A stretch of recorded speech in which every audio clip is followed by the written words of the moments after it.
But we don't show prep, so he had no idea. I just barely make it in.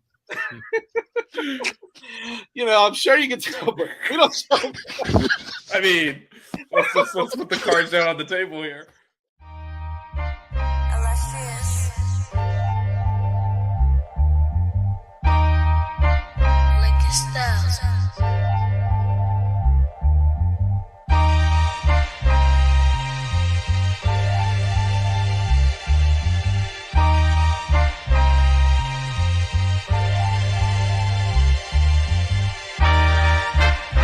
Miami Hurricanes, yeah. You know the name already. It's Mercy, ha ha. It's a 6-Ring Kane show. Can't forget the name though. Got Jazz, Blue, Vision, DJ break the game code. Ain't no changing them, ain't no breaking them. Real Portland live from the Hard Rock Stadium. Ball 14 for the orange and green. We see the 6-Ring champs. It's more than a dream. This is life on the field. Beyond 100 yards, a hurricane that's never still put a damage to your squad. The 6-Ring Kane show. The 6-Ring Kane show. The 6 Rings Kane show. You know.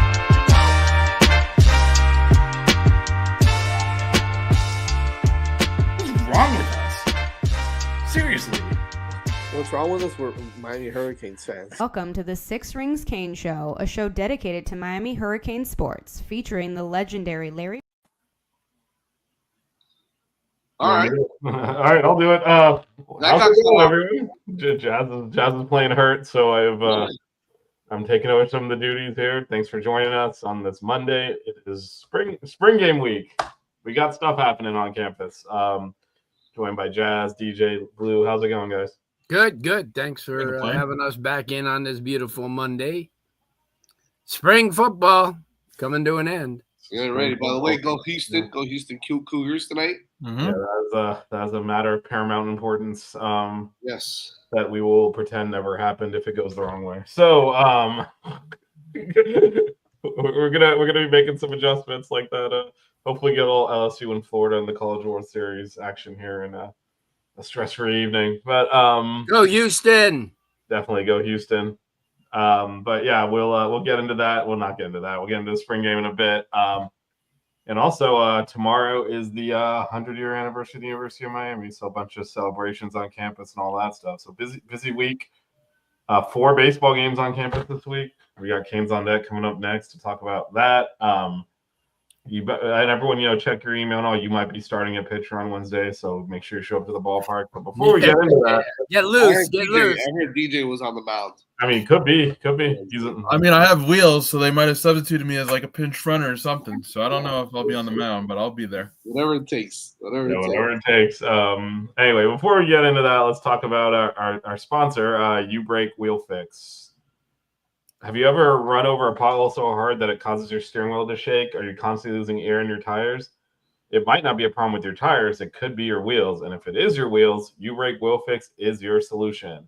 U-Brake Wheel Fix is Miami's premier wheel repair and restoration company with over 20 years of experience. They're located in North Miami, and they offer quick repairs. So normally you can just drive out that day. But if not, they will offer a loaner in most cases for those longer repairs. If your wheels are looking weathered, you're thinking maybe you need to buy new wheels. You don't need to do that. U-Brake Wheel Fix will refinish them, and they do that in-house. They have powder coating, machining, polishing. They'll make your car look like new. So make sure you contact Mark and his staff at 305-748-0112 and follow them on all socials at U-Brake Wheel Fix. And if you mention 5 reasons, you'll get 5.5% off your next repair. That's U-Brake Wheel Fix powder coating and wheel repair, 305-748-0112 and located at 1848 Northeast 143rd Street in North Miami.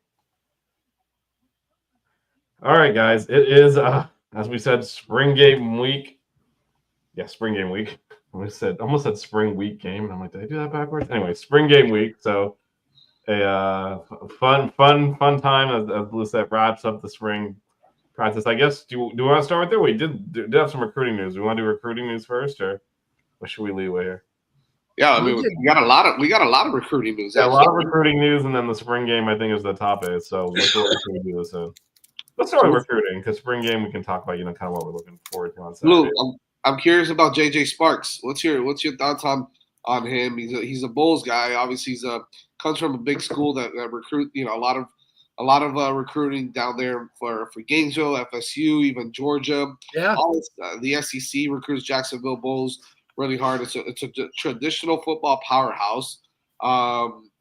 He's a center, if I'm not mistaken, or he's projected to be a center. But he looks like he's a big kid already. Yeah. But he's only a 3-star, so a lot of people are going to look at that and go, well, I mean, first of all, I'm not ever going to judge any of the offensive line recruiting that Cristobal and Mirabal do. So, but what are your thoughts on JJ Sparks? Well, yeah, that's the funny thing about recruiting because you end the year in December and you're a 3-star or 2-star, and then all of a sudden, before the season starts, you're already up to a 4-star on what? Being in shirt and t-shirt and shorts. I mean, that's the whole thing. You are what you are. This kid's a good-looking kid. I've had an opportunity to watch him at several events since he was in the 9th grade. Ironically, I believe the last Hurricane from Jacksonville Bulls was Kirkheide, which was back in the 80s, tight end, a long time ago. But and it's strange because Bulls have they've had some studs, throughout the years. But yeah, this is definitely a guy where I mean, that Miami's really loading up on the offensive line, guys. I mean, and that's because of the reputation of what's going on, because you possibly could have 2 first-round draft picks next year off of what's there now. Malanoa is definitely going to be in. I mean, and you look at the rapid ascent of some of the guys who have, Samson Okunlola, if he can stay healthy, he's definitely in that class. I mean, he's a beast. So watching them, and then all of a sudden, last week, the kid from Fort Myers, Joel Irvins, and then before you know it, I mean, you're getting a lot of the elite type of linemen because of the fact that it's becoming one of those, places. And we've seen the change in the line over the last couple of years, how unbelievable it's become, because you have a really, really good coach in Mirabal, but your head coach, when your head coach is a big line guy too, and he spends a lot of time over there, it reflects. And so he's going to be obviously, one of these guys that's, I had an opportunity. He came, I think, a couple of weeks ago, good sized kid. I will looked at his name tag and I go, wow, that kid grew, because they have Ingram on there on Bulls, and he's a good looking kid, but this guy's definitely the goods. And, nowadays it's really, you used to say, well, how the heck does Miami go into Jacksonville where it's, a Florida area or a Georgia area? But NIL's in play, guys. Anything can happen. And, yeah, so that's, one of the good things. And then in the very fact that a lot of these freshmen that, came in early in January have really been making it happen down there. And that's been my big thing for so many years since they've started this. If you could get valuable 4 months out of some of these young kids who should still be in high school, and in Malachi Tony's case, he should just be a junior in high school. So, you guys put yourself back in the high school when you're in 11th grade and you're out there with guys who are 22 years old, 23. It's, it's a difference. And, Armando Blunt should be a senior in high school. Yeah. So, you're looking at kids like that who are maturing before your very eyes and getting it done. And I've said this, and I said I was on a a show last week, and the one thing I said, they were talking about Malachi Tony. I says, he's got a jersey and he's dominating. You're playing him. You're playing him somewhere on that field. Just like when I went to the scrimmage and getting reports, they all feel that the guy who's had by far the best spring is Elijah Lofton. People can't stop talking about him. He in that scrimmage, I think last week, was their leading rusher. So they're putting him in the slot. They're putting him in the H-back position. They're putting him at tight end. They're running him. And he's going to play a role Saturday. I mean, this is a guy, he won't sit. All these guys, this guy's going to sit. No, they're not. They're not. So I'm excited, about some of the recruits that they're getting in. And that's why you see so many of the big-time names, at linebacker, at tight end. Yeah, we talked about Joel Irvin last week. Yeah, we did. But, I mean, Sparks is a big-time compliment to Irvin, right? Yeah. Yep. Those are guys that are going to develop. I mean, Irvin's a 4-star kid. I think Sparks will end up being somewhere around there also. But I think that they see what's going on here with the development of the defensive line, right? I mean, of the offensive line. Guys like Demetrius Campbell coming in as, 3, maybe 4-star. Who's the other kid? Wilkinson. And then Buchanan, and you still got a lot of these. Buchanan. You got all those, and they're big, big dudes. Those guys are going to be able to get developed. You see sometimes during practices and during their scrimmages, they're bringing offensive linemen from all over the country that are in the NFL now that were coached by Maribel. You saw, what's his name, Jackson Powers or whatever his name is, the kid from Oregon that Maribel coached out there, went early in the draft and now is with the Raiders. You'll see, obviously, one of the best to ever do it here, McKinney, Brett Romberg. Those guys, it's not hard to find them down the street, so you can just pick them up. They'll come right over and they'll help coach the staff, which is something that a lot of schools may not necessarily have. You might have one guy here or there that ended up being an absolute monster at the position, but you won't get so many of those guys that can come in that respect their coaches, even if they come in from other schools and come in and do that, right? And also receivers that do that and quarterbacks that do that, it's impressive. And also, Jazz, the alumni are feeling so much more comfortable about coming on campus these days. And especially, excuse me, the ones that are getting ready over the next couple months to leave, for NFL camps, they're dropping by and, they're, taking time out and, and maybe getting with a lot of the kids and, you're going over things with them. And Rousseau was here this week. Yes. There's a perfect example of somebody like that to come back. And, it's one thing getting instruction from, from line or from coaches. But when you're getting instruction from guys that you're really looking up to and peers, and you go, okay, so, not that, you see, I think we as fans or we as the older people hold like Jason Taylor in more esteem than a lot of these young kids do because they really never watch them play, and a gold jacket don't mean anything to these kids, so so it's always good to have a bridge, like that. So, and DJ, what do you think? Have you had a chance to watch, any of the linemen that are coming in at all? Sparks? Well, I just watched some of Sparks today, for example, and I noticed that he's really good at pulling, and that will work out really well when you talk about getting the run game going and also, just trying to create holes for, the running backs. And on the same token, he's a very good pass blocker. He seems to be very sturdy in his stance. He doesn't move his feet too much, and that's going to create a clean pocket for the quarterbacks. So I really like what Sparks brings to the table. I feel like he's a little bit underrated. I could see him getting a 4-star, not that, take that for what it's worth, but, I feel like he is a very good lineman, and like Jazz alluded to earlier, I know fans will go, oh, he's a 3-star and blah, blah, blah. But I am really impressed with what he brings to the table, and I could see his stock rising in short order. Right.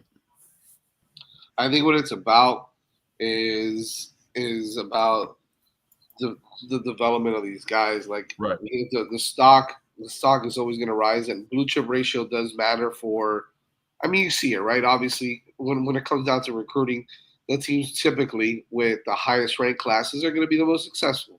But it's not necessarily about a whole; it's about a ratio, and that gets complicated. But excuse me.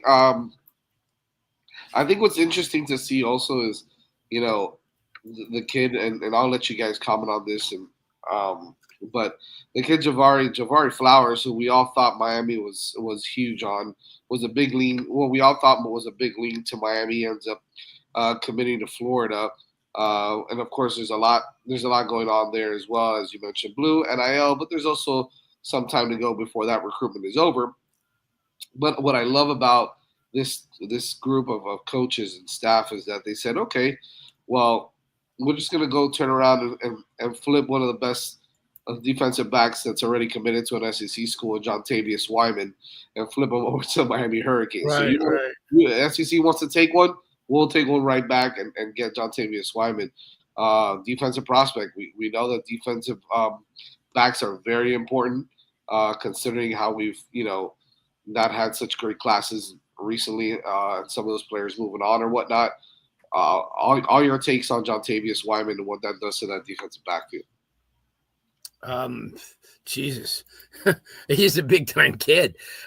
He's one of those elite guys. No matter what, if you watch him in the game or you watch him like during a 7-on-7, which when it comes to defensive backs, you could watch those elite 7-on-7 teams, matchups, because you can get a good, idea as far as twitch and, as far as coverage skills, because you're not going to do anything differently in a 7-on-7, that you wouldn't do in a game from a coverage standpoint. I'm not talking about coming up and, knocking a guy out, but I'm talking just, you have your hands. But I'll tell you what, I watched some game film of him during the season, during regular football, and then watched a bunch of clips on him during the 7-on-7 season going up against some pretty good kids. And I think that's a great indicator. You can't so much judge what a running back's going to do, or what or what any linemen are going to do in a 7-on-7 or a line camp setting, but you certainly have a good indication of what somebody in this defensive secondary does, especially, just the way he moves and, and reads, the flow of the plays. So he's a beast. Let's face it. He's a guy that anybody in college football would want, just because he's such an elite guy. And, and just, he's not only a skilled guy, but he also is an athletic player. And he's one of those guys that's like kind of a no-brainer to me. There might be other. I agree. And Wyman, when you looked at, some of his tape, he played a lot on the offensive side of football in high school. Yeah. And that's where he was able to showcase his speed and things like that. But when you look at him play in the secondary, that speed also shows up on defense, that closing speed, the ability to read plays quickly. And I know, 5'11", some people kind of comment on his height or say, oh, he's too short or whatever. But, he makes up for it with the way he's able to react to plays, and he kind of has that dynamic playmaking ability on the defensive side of the football. So this was a great get for Miami. Yeah. Yeah, I like how we're being aggressive at that position. I think we have relied too much on the portal there, and it hasn't really worked out. We've been kind of overhauling the secondary yearly by going into the portal and getting kids in here. And, you play defense as a team, and I think it's viewed as a position. And Blue's right. You can definitely evaluate it one-on-one in camps, not much more easily than other positions. But I think the way we've been plugging and playing parts have not done our pass defense any help, and we need to do better getting those elite level players out of high school, which we did last year with OJ Frederick. That's one, right? Everyone else we were leaning on last year were mostly transfers. Even guys like Porter that have been here forever with transfers in. So I think it's good that we're attacking that position, and this is a big time player. As Blue said, anyone would take him, and that's exactly what we need to do consistently if we're really gonna take that next step as a program. Plus, come on, Jontavius. We needed a Jontavius on our team. This is good. You can win championships with that in your secondary. So yeah. So there you go. Jazz is muted, but You definitely do need some sort of John Tavius or Tavius in the backfield. Usually those guys are absolute studs, man. So I get it. You know, or maybe like come on, man. When you pick six it and everyone's shouting John Tavius, come on. Yeah, right. Championship level stuff. Oh man, that's awesome. I think it's gonna be fun to see all the guys there this week as well for the spring game. You know, we spoke a little off air about Jackson Catwell, who's obviously the number one prospect in all of college, all of high school football, and he's an offensive tackle, and he is one of the best offensive tackle if not the best in the country. And you know, things are looking good for him as well. So if we give him a blank check. Yeah, pretty much, right?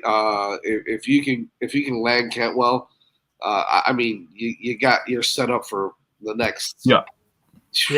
I don't know. It's the real deal. Couple of years, you never know what happens these days. This is true.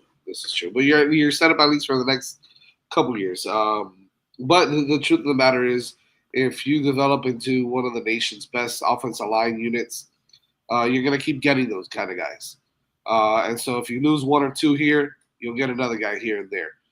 I think what's most important to realize, because a lot was talked about recently, I read an article that, you know, Miami's offensive coordinator and defensive coordinator could potentially be next in line for big head coaching gigs in college football coming up in the next year or two. Well, right? They were questioning, who goes first? Is it Shannon Dawson or is it Coach Heatherman and so on? And I was like, wow, that's it's interesting that we're getting that type of recognition. I don't think there hasn't been too much of that recently. With Rhett Lashley was probably the only one that really got a really kick-ass gig coming out of here in recent years.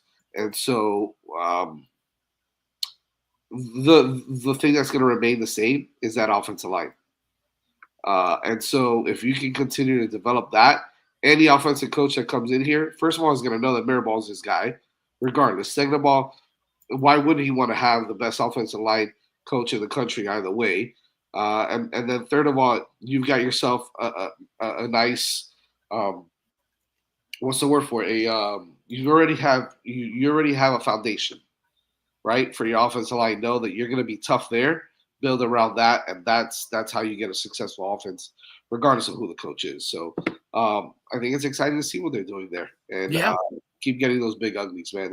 But you make a great point, Jazz, because anybody coming in and knowing that you have an offensive fortress, you know, like a line that's deep and skilled, you can pretty much run any offense off of it. You know, I mean, we're not going to the wishbone, but I'm just saying any type of variation. You're good with Cam Ward. We'll run a wing T. Yeah. Oh, yeah. Well, a wing T. That was my high school offense right there. Oh, yeah. Yeah. Well, you know Let's what? do some triple option while we're at it.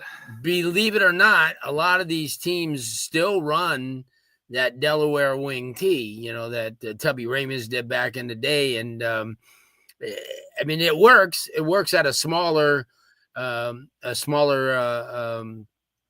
you know, colleges and stuff. And high schools, a lot of high schools run it because you don't have to have those 6'7" linemen.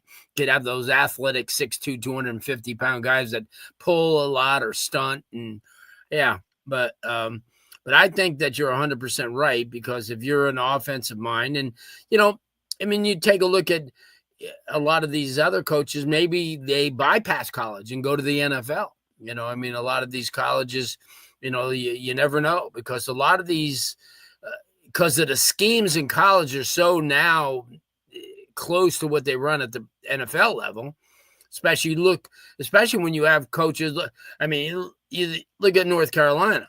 I mean, that's a program that's going to have a lot of NFL influences in it already. My friend was up there during the weekend, and he says, you know, I mean, it's the team that they have is okay. You know, it's not real. It's what they had last year. You know, hit and miss. But, yeah, I think I'm excited. So spring game this Saturday, I know a lot of people are excited about it. Get a chance, people who haven't seen them scrimmage yet. But what are you guys thinking? think it's going to be very vanilla. It's open to the public. So, Yeah, I'm not expecting a ton, but I mean, I'm sure we'll see some, maybe new faces and. I mean, stuff like that. it's kind of a it's a spring is hard for the players, right? I mean, they you practice, you work hard, and you don't get to play a game, which is usually the reward for practicing. So this is kind of that. Obviously, it won't be. They're not going to open the playbook up and they're not going to break anyone with injury or anything. But it's a reward for the players to get out there and actually, play in a game-like atmosphere versus what they've spent the whole, most of the spring doing, running into each other and practicing for, a game that you're not going to really play. So it's good for them to get out there. I think some of the younger guys have opportunities here to show out. There are spots in the depth chart. This is not it's not a roster where you kind of know all of the. Well, for sure, this guy's going to start. That guy's going to start. So there are opportunities for some kids to step up here and show it. But of course, the coaches will evaluate the entire spring, not just the one spring game. So it is for the fans and for the players to kind of get a reward for working hard over several weeks here. And in the offseason, they call it the dog days for a reason, right? It's like you're just. You're practicing and you'll get to, but then, you're not really playing other opponents. So this is the closest they'll get to that until they blow out Notre Dame on Labor Day weekend. So, this is good for them.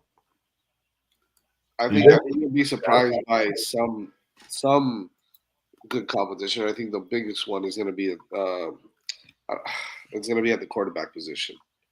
I think you're going to see. The truth is, I think you're going to see Emory trying to light up the scoreboard no matter what, right? He's got to put tape out there one way or the other. He's either going to be the number 2 here, or he's got to show something because, word on the street is that Luke Nichols is firing the ball left and right. He looks all the bit the next guy here. He looks really good. The one that I seen, you see it sometimes on some they do like some video of it, and if you've seen it, there's a play action that they run. It's like a video edit of what's going on in practice, and it's Luke Nickel to Malachi Tony in the end zone for a touchdown. Yeah, I saw that. Yeah, right. So I feel like that's the chemistry. That's the future. Everybody is excited to see is the Nickel to Tony connection, but I think it's going to be interesting to see how both of them have started to pick up the offense. How Nickel started to pick up the offense, and how some of the guys that they are the incumbents on at other positions, right? How much of JoJo are you going to see? Probably not a lot. CJ Daniels, you probably won't see him. He's just coming off an injury. So you're going to see a lot of the younger guys at wide receiver as well. You'll see Chance, and you'll see Josh Moore, who I think is going to be the next big thing here. Some other young guys at running back, the same thing. You're always going to see Elijah Lofton go hard, as we've mentioned. It doesn't matter how many plays he's going to be in. He's going to be a feature in this offense. And so it's just going to be fun to see the mixing and matching. I think we won't get much out of this in the way of game planning, or things like that, but you're going to want to see them execute those vanilla plays, especially in the passing game with the quarterbacks that you have behind. And I wouldn't put it past Judd Anderson to come out and put a nice performance on also, right? He's been here now for a year. Yeah. Let's see him do some things, right? He's got some arm talent, but I think the quarterback position is going to be interesting to see who takes hold of that number 2 spot. Is it going to be Luke Nichols? Is it going to be Emory Williams? Or is Emory Williams putting on tape to enter a transfer portal and go somewhere else? George, by the way, you're regarding it being live streamed, maybe the ACC network might have something, but I'm not 100% sure. I was looking that up actually as we were talking. It's not on their schedule, so I don't. I know they did it last year because of Cam Ward. Yeah, I mean, I don't. It's because I'm seeing the Virginia spring games at 12. They've got the Georgia Tech game at 1, but I don't see our game on the schedule. Our game's at what time? 3:30. Yeah, 3:30. So yeah. It doesn't appear to be. I was looking for, because usually we get info from the school on that. I don't have anything right now. We'll see as it gets closer. Just check like ESPN and ACC Network and ACC Network Express and all that shit. So, or whatever it's called. Yeah, you know what? I don't know that it's on I'll tell you another because I'm not sure that it's on TV because now I'm looking at today's. We get the daily spring update. It says the game is from roughly 4 p.m. to 5:30. So if they don't have a set time, that don't work for TV. Yeah. Honestly, maybe your best bet is to find highlights from reporters on X. I mean, are they allowed to take video or Not very many. Depends. Yeah. I think for this one though, it's open, so Okay. I'm pretty sure people can shoot video from the crowd and stuff too. yeah, Like, maybe find highlights or video from the crowd, like Fish said. or head out to the Cobb Stadium. Yeah. Why don't you go out there? Yeah. Why don't you go out there, So- Danny? Jesus. Yeah, did you get on a plane, fly down from Boston, and get out there? What are you doing? Where's the It's still commitment? cold. man? It's still cold up in the Northeast. I know you'll definitely enjoy the weather more. It's not that cold up here. I heard it was like below freezing tonight. I heard it was 19 in Chicago. Yeah, I heard, it's speaking of 46 19, I right heard now, so- Rafi Devers is 10 for 19 in his last 19 at I bats. know. Let's go, Speaking of baby. getting hot, he's Let's playing go. All right. I digress. I'm sorry. I apologize. So We I need a was Red saying- Sox show, Jazz, for the network. I We need a know. Red Sox show. You absolutely- there is a Celtic show random on this There's network. a Yankee So, show too. We should do a Red Sox one. there is a We Yankee should show. do a Red Sox also. one. You know what? Let's think that up. Well, We it's don't have enough something shows these, to do these already. three weirdos do an F1 show every Tuesday. I don't know what's They were going on Sunday Night Baseball last night. They Yeah, were. they They put crowded on a the- show last night. Yeah. No, Tell you what, sometimes we don't have any Mets shows. Yeah, whatever. Yeah, Probably as many as Marlin shows. Maybe. right. There's a Marlins show.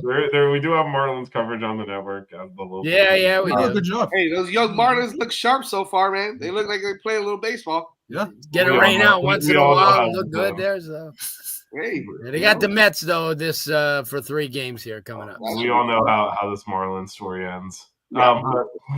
It's only a matter of time before they have the worst record and it'll be. But No, shoot, that's pretty much a That's given. coming soon. Yeah, it's coming. Alex Bregman, huh? Look at that. guy. Yeah. That's right, Yeah. baby. Not bad. Wasn't he made his debut last night pitching? His parents were in the stands. Yeah. Yeah, he was pretty good. He did really good. He was up Yeah. 10-0. He had a 10-run lead. oh, nice. Yeah. Oh, that's awesome. Oh man. Sorry about your foot Great. surgery, but it's awesome that Brock shot's your grandson. Yeah. Yeah, Why are you excited he's got foot Let me surgery? tell you something, George. Your grandson's a beast. Oh, yeah. He's gonna be one of the best in the country Woo. over the next Yeah. few years. He is nasty. Him and Yeah. Luca look like two titans. Like Yeah. There's some big dudes and they can go and get it, man. They can It's go. those Midwest tight ends that Iowa always gets, and Yeah. So I mean, we're anxious to watch him on the field. Believe me. He's gonna get some time. He's gonna play a little bit. I'm sure he's gonna play a little bit. And he's rocking the number 10. Come on now. Yeah, I saw that. That's a cool number, man. Let's go. I didn't know you could rock the number 10. You can watch it. Hey, come on, you have nose tackles at number 1 now. No, not that. Not that, because we Retired by George never have a Myra. number 10 because of George Myra. Never Like- Simeon Barrow wore it last right. year. oh, yeah, he did wear it. Barrow wore it last year. He Yeah. broke that tradition. There you go, then. Yep. So, oh man. Yeah, no, that's a position actually to watch tight end as well No, as the quarterback because we don't. I think Elijah Lofton is the top player at that position, but we're gonna, I think, use him more dynamically than just a tight end. So that I mean, There's you've a got lot so of many tight tight ends ends. You've got Schott, you've got Gilbert, our incoming freshman. Then you got Ballman, and you've got Luke Nichols' brother too. Yeah. yeah, I know, but there's a lot of snaps to be had. There's shots certainly in the mix to collect a lot of those because I don't. We will line Elijah Lofton up at tight end traditionally sometimes, but that's not going to be all we do with him. He'll be everywhere.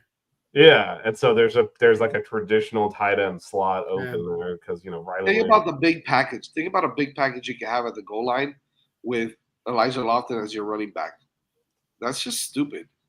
I mean, Yeah, we used him successfully as fullback in that position last year as well too, and handed it to him sometimes as well. Just hard cover. That's It's stupid. gonna be a man. fun couple of years for me. I'll say that right now. I'm gonna have tight end reports every I single mean, week. Mario believes in the tight end, so you're Right. at the right school because a lot of schools Yeah, don't yeah, really want yeah. it. We definitely believe in the tight end, so you're gonna get perpetual tight end play. I mean, we just Love it. Love it. It is Love it. it love is a position where we've continued over time to Yeah. churn out players, so Yeah. Yeah. this will be no different. The other one, curious to get your guys' take on this is I'm curious to how the running backs shake out in terms of carries. I think everyone knows Fletcher's running back 1, and after that, it's a little bit open.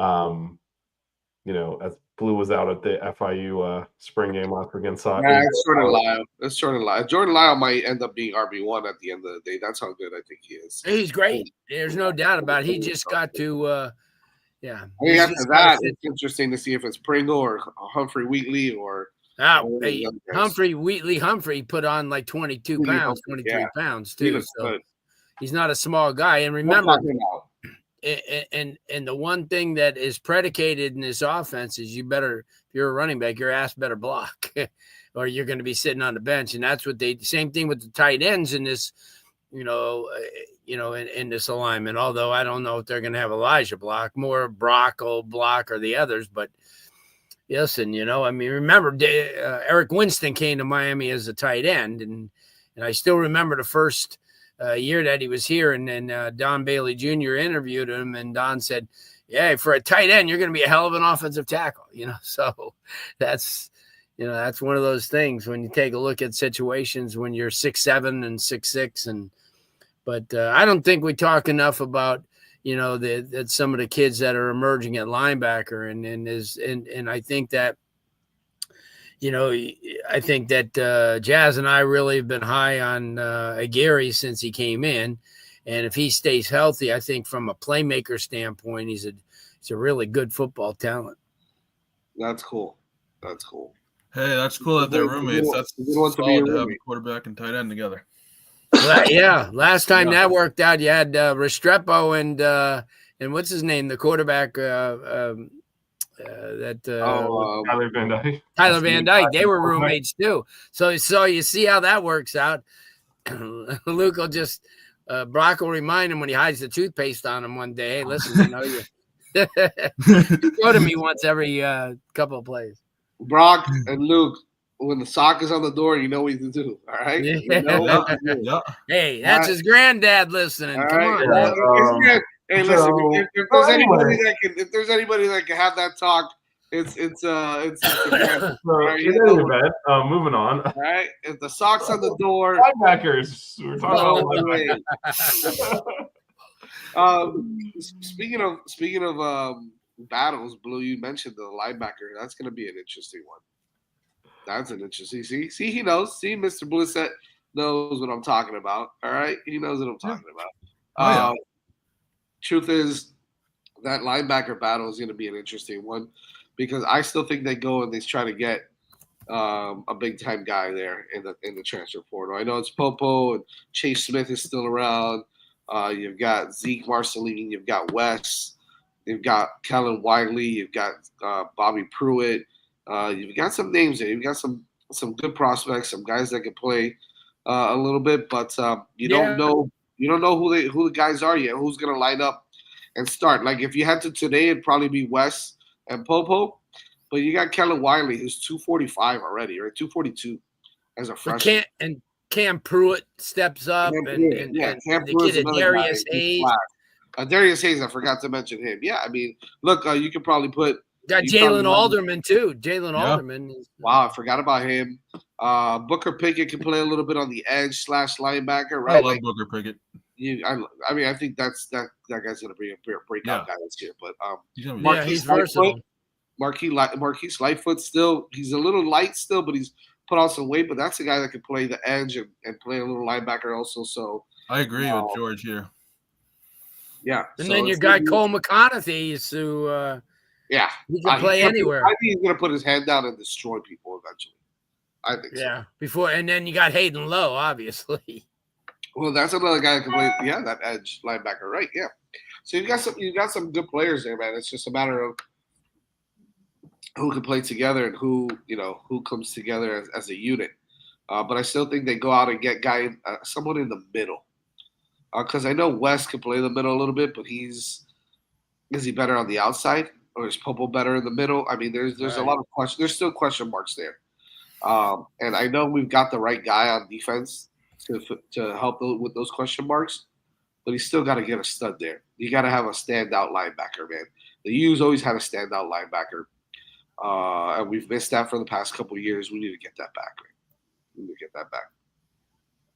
A lot of questions to be answered, even in the secondary as well. A lot of guys coming in, a lot of new faces who pops a little bit, who's out there and looking good is gonna be interesting to see. I think all good question marks on defense. I don't think it's more of a the question mark is, are we gonna be good on defense, or are we gonna be good at defensive back? I say, which is the guy that's gonna step up and be the leader, be the guy that shines and that starts and that leads that defensive backfield. That's going to be the question, because there's a lot of guys out there.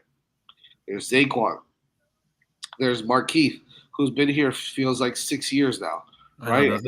Has he put it all together? Poyser is going to be the other guy on the other side.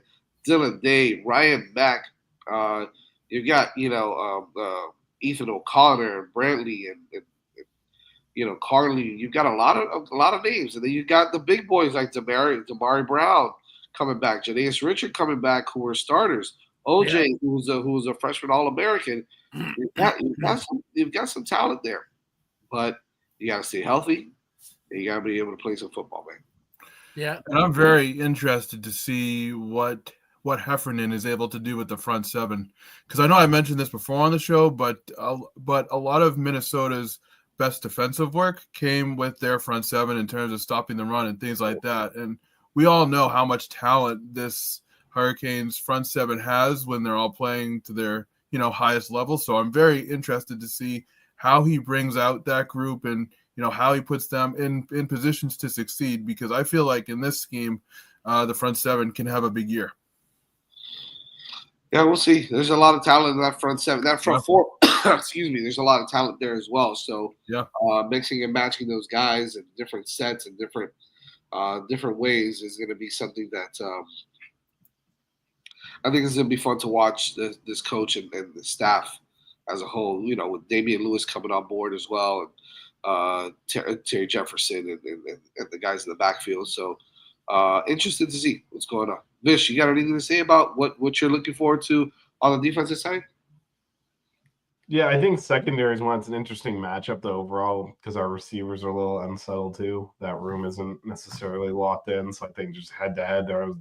When earlier I was talking about some players have an opportunity to show out, and I wouldn't say seize playing time, because again they'll look at the whole spring and also obviously there's still fall, but really maybe get a leg up going into fall today. And I think the secondary versus the receivers is kind of a big matchup for me. Just because those are both a lot of new faces, a little unsettled, and there's opportunities for advancement at those positions.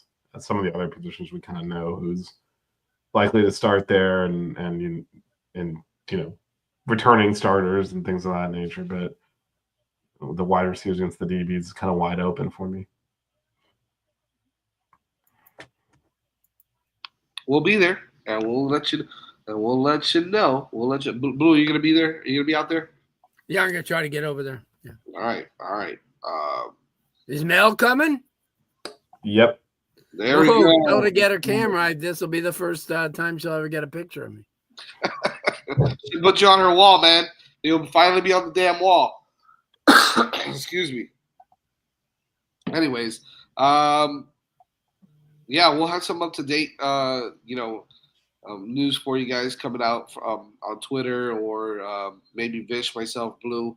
We'll do a video while we're there at the spring game as well, and give you guys a little bit of an update on what we see. We'll be there on the ground, checking these guys out, and look forward to talking to you guys, to the fans, about what we see out there. So we'll definitely keep in touch with everybody on Twitter, and be live at the spring game, excuse me. And then myself and Vish, maybe Blue, if he sticks around, we'll go torture ourselves and watch some baseball as well. So, a lot of torture in there. Yeah, it's a Saturday night game, so we have no idea what the hell's gonna happen. We have no idea who's big road series win. All right. The momentum is here. Finally, right? The momentum is here. This is a 4-8 conference team now, baby. We're moving on up. Oh yeah. Thank you, Mr. Blizzard. Appreciate that. Yes. Again, we'll be here every Monday. Check us out. Yep. Spring game is Saturday, so follow us on the 6 Rings Canes on Twitter. Subscribe to the 5 Reasons Canes podcast on Apple Podcasts, Spotify, wherever it is you get your podcasts. I was sick and I decided to talk a lot anyway. So tomorrow I'm not gonna have a voice because I have another show to do later with Vish. Now we'll talk about. Baseball's up next, Parrish. So Oh, join yeah. us. Stick Games on around deck. for baseball. You're gonna want to hear that one. Oh, make sure you check us out though. We've got buckets. Blue, you got something for us? Always. Oh, show and tell, baby. Let's go. We're taking you back a while here, almost over 50 years. 1971. Oh God. Oh, Frank that's when it all- Kersey on the cover. That's when it all changed, man. That's Get, when it all changed. get that record out because I'll show you their schedule that year. Which Oh boy.